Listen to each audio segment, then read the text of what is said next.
एक ज़माना था कि जब हम भारतीय अंग्रेजों के गुलाम थे और एक ज़माना ये है जब हम अपनी योग विद्या से पूरे विश्व में राज कर रहे हैं और ऐसे लोगों को हम योग सिखा रहे हैं जिनके हम कभी गुलाम हुआ करते थे। और मुझे अपने प्राउड हिमाचली होने पे बहुत ज़्यादा गर्व है। स्वागत है आप लोगों का मेरे एक नए मिनी ब्लॉग में। हाल ही में मैंने अपने मिनी ब्लॉग के 52 डेज कंप्लीट किए हैं। अभी भी सफर लंबा है तो सुबह सुबह सो के उठ के सबसे पहले मैं निकल जाती हूँ अपने मॉर्निंग सेशन के लिए। बहुत प्यारी एनर्जी वाली वाइब्स आ रही थी और मैंने साथ में ली स्टोन चॉकलेट खाने के लिए, जो कि हेल्थ वाइज बहुत अच्छी होती है। तो मैं बस का वेट कर ही रही थी तो सामने मैं यहाँ पे जनरल जो इंस्ट्रक्शन होती है वो पढ़ रही थी। तो इसमें मुझे मिला एक शब्द लीश।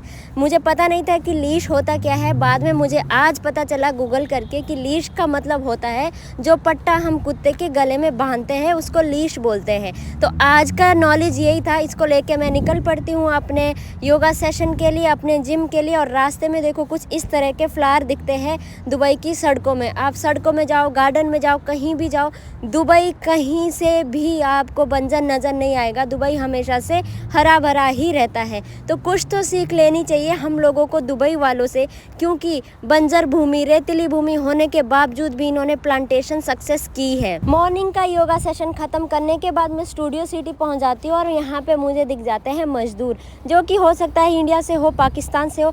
भाई विदेश में पैसा कमाना इजी नहीं है। यहाँ पे इतनी बड़ी बड़ी बिल्डिंग्स होती है ना कि बिल्डिंग के शीशे साफ करते करते आपको 2-3 दिन लग जाते हैं। तो ये लोग लगे थे अपने काम में। साथ में ही और भी बहुत सारे भाई लोग थे जो कंस्ट्रक्शन के काम में दुबई में है। मोस्टली इंडिया, पाकिस्तान और नेपाल से ही यहाँ पे लोग मिलते हैं कंस्ट्रक्शन में। और मैं घर पहुँच जाती हूँ तो देखती हूँ आज हमारी बालकनी के सामने ना इतना ट्रैफिक लग रहा है, इतना ट्रैफिक लग रहा है कि पूछो मत।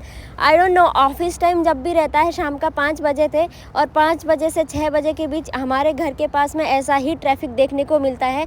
तो 6:30 में निकल जाती हूँ अपने योगा सेशन के लिए। बैक टू बैक आज मेरे 2 योगा सेशन थे। और ये है मॉल ऑफ एमिरेट्स का कुछ व्यू। यहाँ पे भी बहुत सारा ट्रैफिक देखने को मिल रहा था और बहुत सारे लोग सिग्नल को क्रॉस करने के लिए खड़े होते हैं। पहला सेशन खत्म करने के बाद मैं निकल जाती हूँ दूसरे सेशन के लिए। तो ये है यहाँ पे आज के मेरे स्टूडेंट जिनको मैं योगा करवाने वाली हूँ।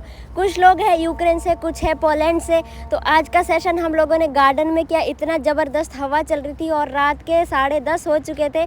बट रियली हम लोगों को रियलाइज़ नहीं हो रहा था, इन लोगों को भी रियलाइज़ नहीं हो रहा था कि ये 10:30 हो चुके हैं रात को। ये लोग इतने डेडिकेटेड रहते हैं अपने हेल्थ को लेकर कि पूछो मत। और ये जो आप आंटी देख रहे हो ये 77 ईयर्स के हैं, फिर भी इन्होंने काफ़ी अच्छा प्रैक्टिस किया आज यहाँ पे। हालांकि इनका पहला ही दिन था, फिर भी बहुत अच्छे प्रैक्टिस की इन्होंने। 1 घंटे का योगा सेशन ख़त्म करने के बाद लास्ट में मैं करवा देती हूँ इन लोगों को कूल डाउन करने के लिए ब्रीदिंग, जिसमें फर्स्ट हमने